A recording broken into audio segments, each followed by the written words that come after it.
Ну, а наш стенд на экономическом Петербургском форуме продолжает свою работу. Сейчас у нас в гостях глава Республики Ингушетия Юнусбек Евкуров. Здравствуйте. Здравствуйте. Поскольку мы сегодня тут с большинством наших гостей говорим о спорте или около спорта, собственно говоря, давайте начнем, наверное, с чисто спортивной темы. В общем-то, существует такое, предубеждение, да, сказать, и стереотип. О Кавказе вообще много стереотипов, в общем-то, да, что основной вид спорта на Кавказе – это борьба. Значит, и ничего другого там, в общем-то, и нет. Понятно, что, сказать, борьба действительно очень популярна в республике, но что-то мне подсказывает, что, наверное, дело не ограничивается в развитии спорта как с профессионального, так и массового. Вот что можете по этому поводу сказать нашим читателям? Наверное, эти стереотипы связаны с тем, что когда-то кто-то увлекся борьбой и другого не видели. Да? Ну да.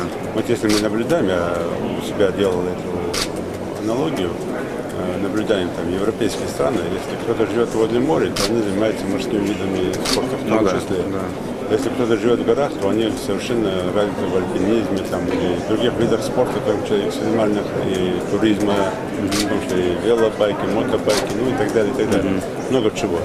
А у нас почему-то на Кавказе при наличии таких гор, при наличии таких системных, которые могли бы спортсмены быть хорошие альпинисты, почему-то занимались только борьбой. Да? Поэтому эти стереотипы есть, и это не только стереотипы, это и факты в том числе. Но совершенно другая ситуация сегодня, и мы не хотим из этих состояний выйти и заняться уже другим направлением. Да, мы уделяем огромное внимание традиционным видам спорта, которые были сложились, силовые виды спорта. И борьба, и бокс, и дзюдо очень хорошо у нас идет, и смешанное единоборство и так далее. Но при этом мы создали более 17 новых федераций спорта в республике. Начиная от хоккея, легкой атлетики, художественной гимнастики, плавания, скального альпинизма и многих-многих других новых видов совершенно. Легкая атлетика и так далее. И сегодня мы понимаем, что мы можем осилить и эти горизонты. Да, понятно, дети, которые сейчас у нас, хоккейная команда заняла в прошлом году Кубок Рагулина в Москве, буквально занимаясь там 2 года, да, вообще там 2 года назад только лед появился для них, то мы понимаем, что лет через 15-20 эти ребята уже выстрелят друг друга в плоскости. И вот это направление мы развиваем. И хотим не то, что уйти от стереотипов, что у нас только борьба или бокс, а хотим дать возможность площадке по возможностям, по способностям детям себя реализовать. Ну, то, что вы рассказываете, это предполагает, на самом деле, развитие инфраструктуры для развития этих видов спорта. Соответственно, инфраструктура – это и новые объекты, и тренерская работа и так далее. Да? То есть, как вы сейчас можете описать коротко темп развития спортивной инфраструктуры, причем, подчеркиваю, здесь речь идет не только о профессиональном спорте, но и на массовом, то есть увлечении молодежи.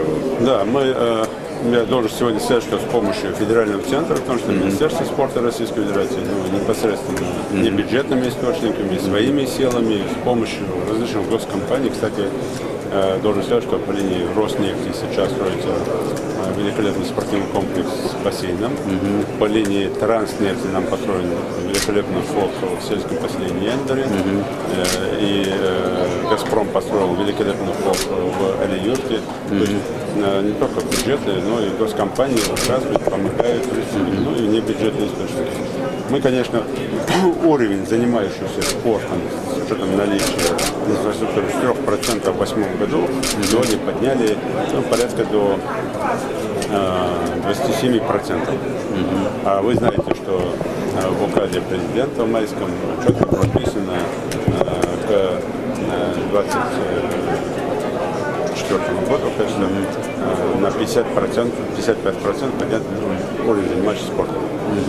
Мы для того, чтобы люди занимались спортом, не только сегодня стационарные проекты, у нас уже есть ледовые катки, у нас есть бассейны, у нас есть совершенный дворец спорта, у нас есть другие специализированные залы тяжелой атлетики, дзюдо. Это буквально мы за 5 лет это все построили. Но при этом есть площадки. Мы очень сейчас хорошо развиваем спортзалы, школа. В том числе до обеда это занятия плановые по физической культуре по школьной программе. А дальше уже процесс идет секционно. То есть после обеда в каждой школе это по 2, по 3 секции планов занимаются по борьбе там, или по другим видам спорта. Целая система.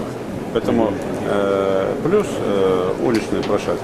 Мы сделали один из самых крупных, больших воркаутных площадок на Кавказе. И другие такие площадки. Потом по линии «Газпрома», по линии «Спортмастера» магазина, спасибо руководству, уже порядка 20 стадионов, площадок уличных. И плюс мною дано поручение сейчас по программе «Городская среда», которую реализует партия «Единая Россия», именно на каждой детской площадке создавать, в том числе, площадки для занятий спортом, то есть тренажеры ставить для детей малого возраста до 14-12 лет. То есть везде находить точки по занятию спортом.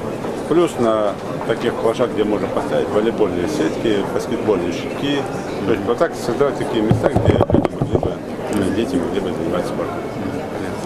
Спасибо. У нас в студии был глава Ингушетии Узбек Евкуров. Спасибо.